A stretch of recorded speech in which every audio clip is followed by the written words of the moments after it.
Alrighty, you're on part 2 of the road trip from Dallas to Austin in the 2019 Lexus GSF 10th Anniversary Limited. And we're now averaging 20.1 mpgs, which is great. I've been in normal mode. We're out of the traffic. We're at mile 3876 on the odometer, so go back to watch part 1 to figure out what I started with. I forgot, but we're probably 20 miles in. Anyway, there's cars coming. I'm going to floor it. There's a bit of a delay when it picks up, but then when it picks up, it goes quite well. I'm going to slow down a little bit. Catch up to the frickin' pickup truck. That's just how we are in Texas. I noticed that in the LC, there was also a kind of a delay when you floor it. So unless you're in Sport Mode or Sport Plus, there's no immediate result, even when you get to the detent on the floor. So when you put the pedal to the floor, you hit that little click behind the pedal, and I'm still getting a downshift. Oh, another downshift. And that's kind of odd in an 8-speed. I know it's typical in a 10-speed, but I don't know. We'll see what it does in sport mode. Say hi to the gorilla. I bet you that really helps with selling Fords, huh? Maybe for the apes that buy the F-150. Anyway,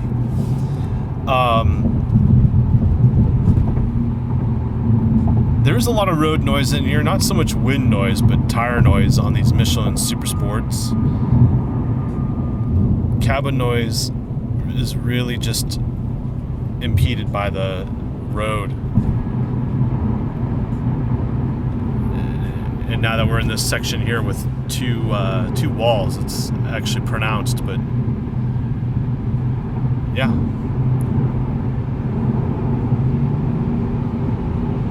It's pretty comfortable and normal, which is why I would call this comfort mode.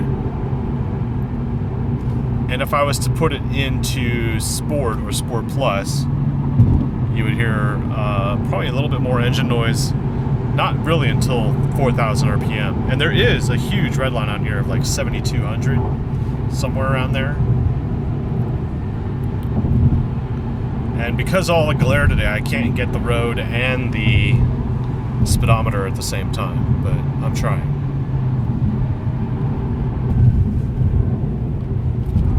It's kind of complicated, actually. Alright, so we'll go down here, put it in Sport.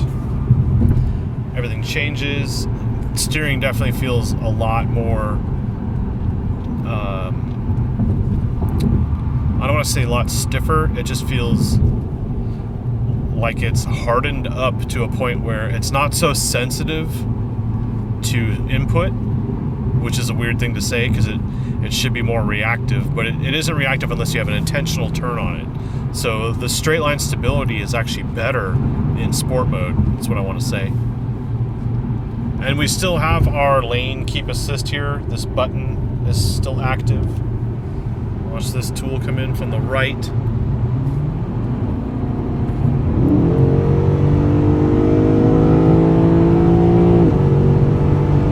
Gear shifts are firm now.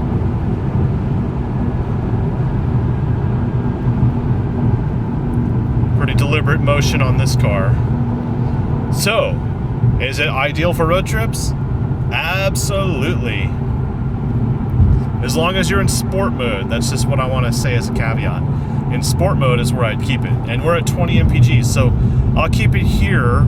We're heading towards Waco now. I think on the map we're still pretty far away from Waco, but as we get to Waco, we'll see what happens to the fuel economy in Sport mode. And then when we pass Waco, I think I'll drop it down to the Sport Plus and see if that worsens the fuel economy. But 20.1 right now is pretty decent. We're supposed to get 23, 24.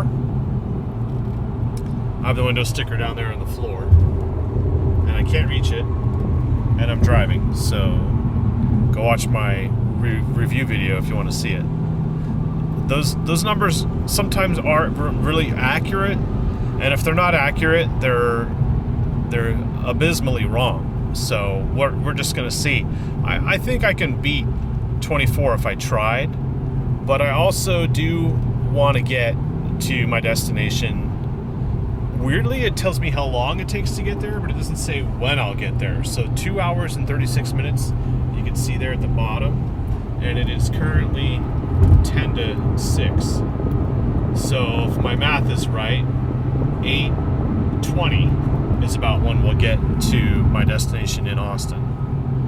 8:20. So just in time for dinner, really. Late dinner. Friday night dinner. And we are back in traffic. And I do know that we have radar cruise that we can set. Since I had it on before, I just typed this up. And we're in resume, and it's going to resume at 75. And it will use the radar to keep me at a pace, which is great because the way these people drive, you kind of need it. With this amount of traffic, which you'll see in any state, on any freeway with 2 lanes, because people don't pass on the left like they should.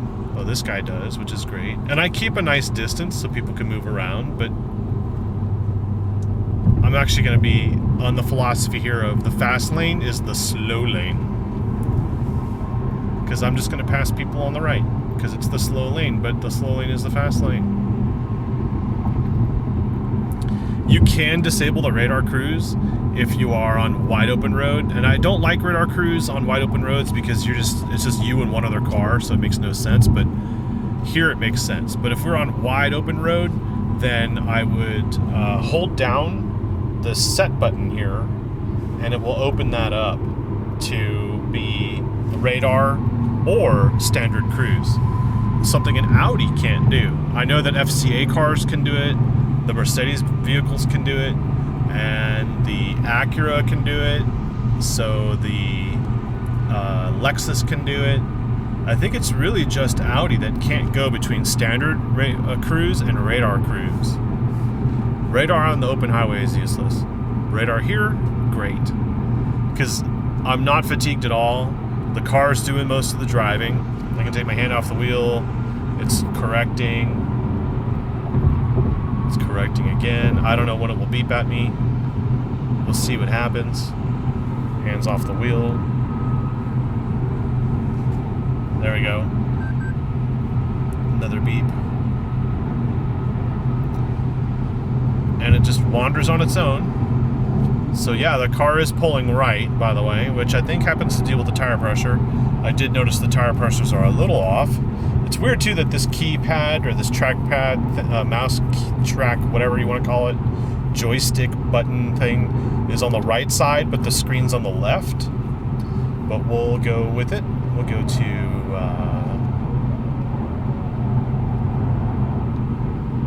yeah, so 40 on the left rear would push it to the right. So tire pressures do make a big deal here, especially on these low profile tires.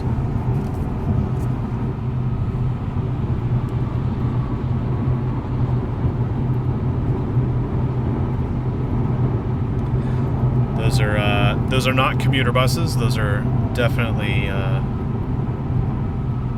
travel buses. They go across the border. Now they're heading south for the weekend. How about that? Okay, so when you see the cop, the speed limit's 75, but I'm gonna slow down to 70. You're supposed to slow down or move over. I think 70 is slow enough. And we'll keep the radar on because when he brakes, we brake anyway. I'm gonna be sure of that. Hey, check out these buttons over here. Aren't they cool? Okay, anyway.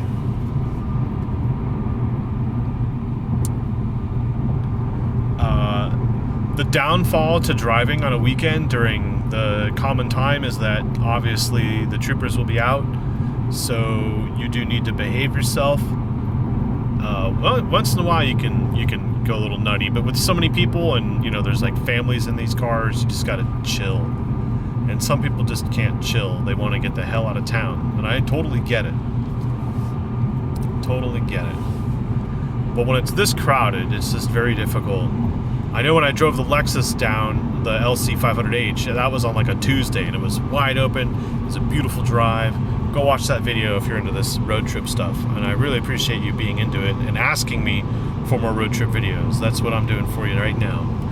And thank Lexus for providing the car, because, I wouldn't get this car to drive without your support. So you subscribing and watching my videos and watching all my videos and watching every minute of all my videos definitely helps pay for the fuel for these trips, and then it also helps pay for the ROI, you know, because the manufacturers, when they give me vehicles, they don't pay me for this. It comes out of my pocket to pay for the fuel, and the trip, you know, lasts so long, so that's all my time. And that's why I don't edit anymore. That's how we roll on New Car Spin. We just roll. And hopefully it's real and you enjoy this experience. And I really appreciate a thumbs up and sharing with your friends and all that, because I do this for you.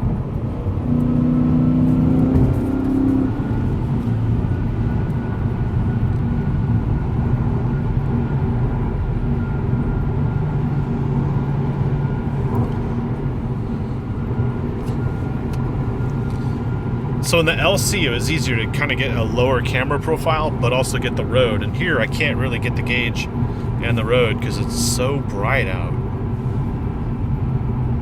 But I'll just go back and forth between the road and the gauges. And, you know, the HUD is there. That helps.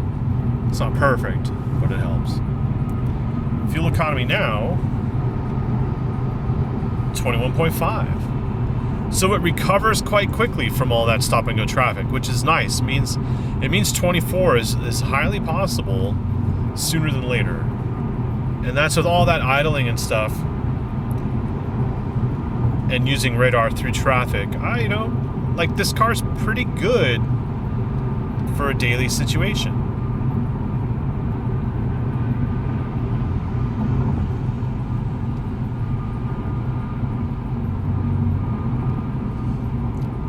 I did get a speeding ticket out here once. I was doing like 124 in a 75. Speed limit 75, by the way. You'll see down there the little icon, 75, or the speed limit sign, 75. So 80 is okay. 80 is okay. Let's bring it up to 80. 83 on the cruise control. But the guy was like right behind this bridge, and I was passing a truck like this, and the trooper was in the far right there, and I was driving my Chrysler 300S Hemi, and I'm sure he had a fun time catching up to me in his 6.4 liter Charger, but I did get the ticket, and I paid it, and I earned it. I earned it quite well. That was last year. So I open it up when it's reasonable. I think I'll do that now. So sport mode, we'll keep it in sport mode, and then in the next video, after we pass Waco at some point, we'll do Sport Plus, and you get to hear the difference. But for now, this is slalom. So let's put that on. We'll put the torque vectoring diff onto track mode there, and then we'll accelerate. Great.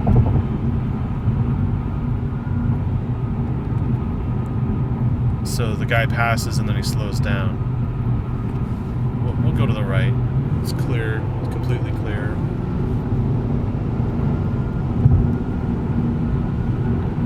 And then I'll floor it.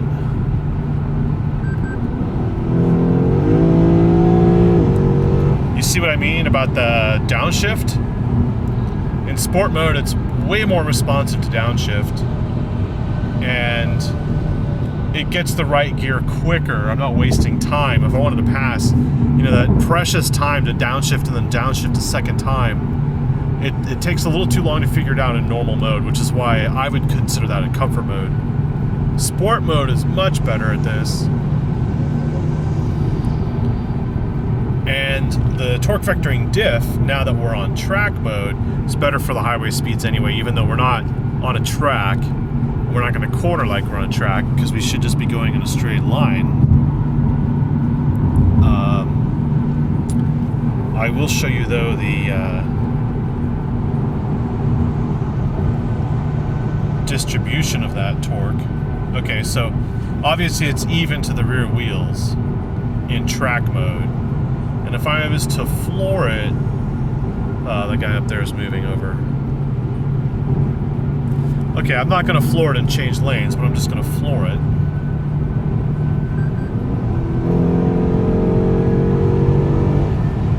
Oh, sorry, I didn't even see that. So it threw on the radar cruise screen first, and you couldn't see the torque side. That's alright. We'll find a way to put the foot down and change lanes, because that's the important part. But the other important part here is we are in the far left lane, which means it's for passing only, so we have to pass. If I'm in this lane, I gotta be passing, right? That's the job. Keep passing.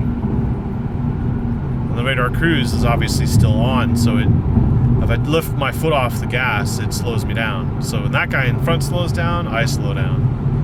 If I keep my foot on the gas, we still go. Take my foot off, we're slowing down. So that's cool if you want to keep a consistent gap.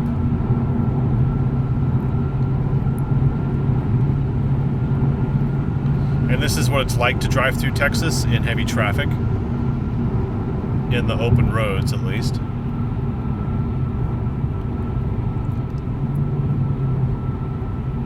Oh, by the way, don't come to Texas. I like it here. I like you, but I like it here without you. Know what I mean? Alright, we're gonna move over.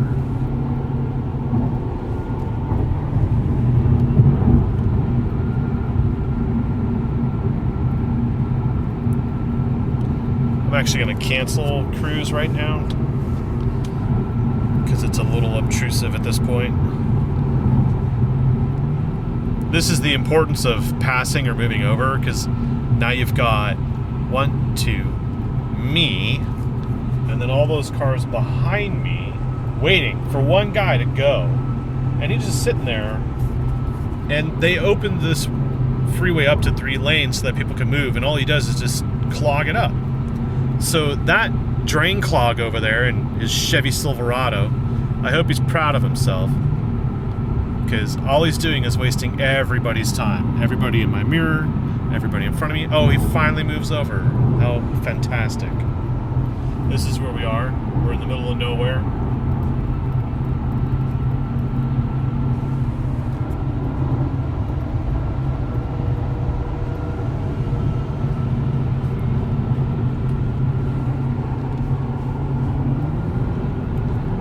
So this is where another cop would hide. Just above that little crest there, under that bridge, like a troll.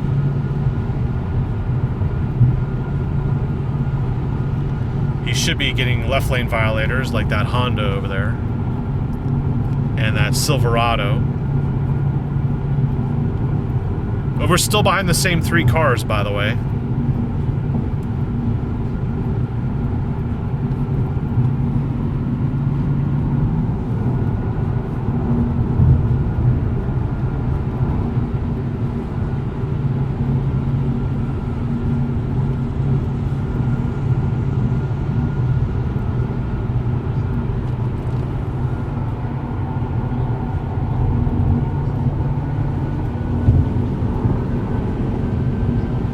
Hope you're proud of yourself, buddy.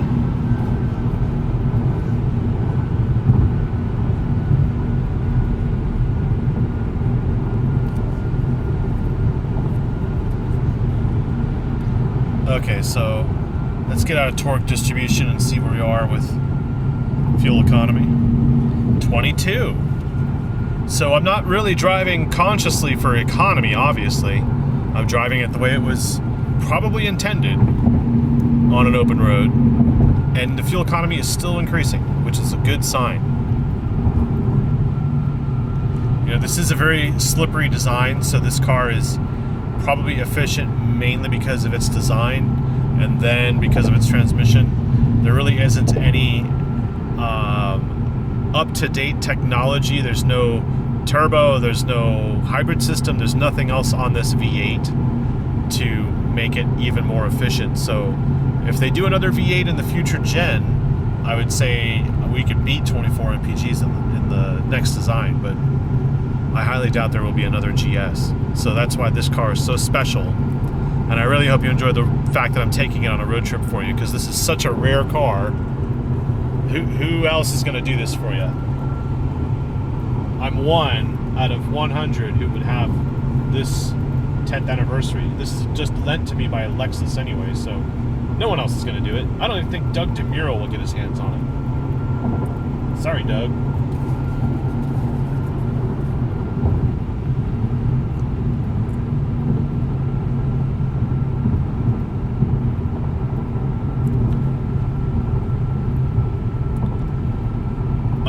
So this video is about 20 minutes long. We're heading into Waco in like half an hour. So what I'll do is catch back to you in half an hour. We'll see what happens with the fuel economy. Right now we're at 22.1 mpgs.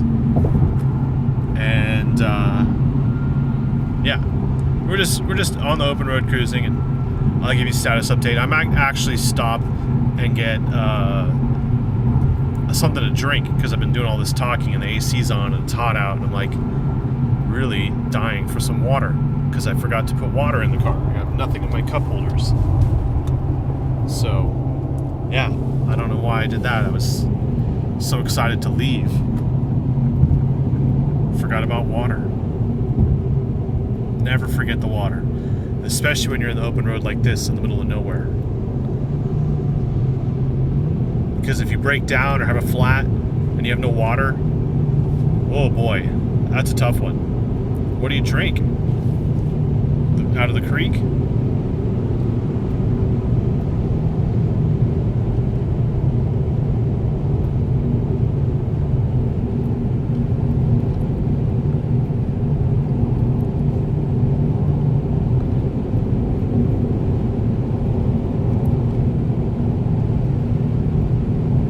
Pretty stable at this speed.